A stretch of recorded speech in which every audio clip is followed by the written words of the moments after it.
ডব্লিউবিএসএসসির edit অপশানে OBC category ও ছবি নিয়ে যে বিভ্রান্তি সৃষ্টি হয়েছে অনেকের মনে, কমিশন তাই নতুন করে নোটিশ প্রকাশিত করে সমস্ত কিছু পরিষ্কার করে দেওয়ার চেষ্টা করেছে। কমিশন 7ই আগস্ট 2025-এ এই বিজ্ঞপ্তি প্রকাশ করেছে। এই বিজ্ঞপ্তিতে লেখা রয়েছে কী কী বিষয় নিয়ে, চলো আমি আজকে পুরোটা ক্লিয়ার করছি। এখানে যে ওবিসি সার্টিফিকেট নাম্বার, এটা কি দিতে হবে বাধ্যতামূলক? এই নিয়ে কমিশন উত্তর দিয়েছেন, না, এই ফিল্ডটি পূরণ করা বাধ্যতামূলক নয়। তবে যাদের কাছে পুরানো সার্টিফিকেট আছে তারা ভবিষ্যতে যাচাইকরণের জন্য এই নাম্বারটি দেবেন।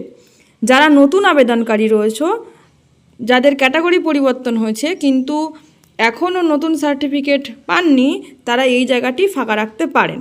এবার হচ্ছে ভেরিফিকেশান কখন হবে। ক্যাটাগরি সংক্রান্ত সমস্ত তথ্য, আসল নথি যাচাই এবং ফিজিক্যাল ভেরিফিকেশান লিখিত পরীক্ষা ফলাফলের প্রকাশ করার পরেই এটি হবে। তাই এই মুহূর্তে সার্টিফিকেট হাতে না থাকলেও চিন্তার কোনো কারণ নেই। এর মনে প্রশ্ন ছিল যে তাদের আগের আপলোড করা ছবি এবং সই আবার নতুন করে আপলোড করতে হবে কিনা।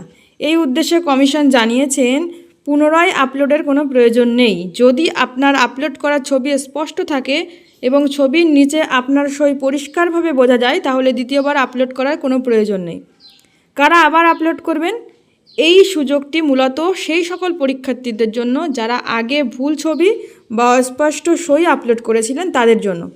তবে মনে রাখবেন, অসম্পূর্ণ বা ভুল ছবি এবং সই আপলোড করলে আবেদনপত্রটি বাতিল হয়ে যেতে পারে।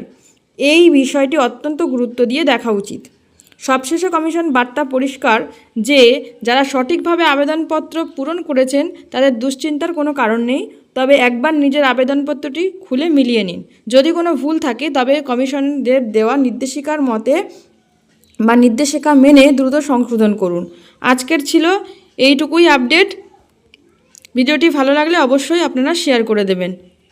চ্যানেলটিকে সাবস্ক্রাইব করতে ভুলবেন না।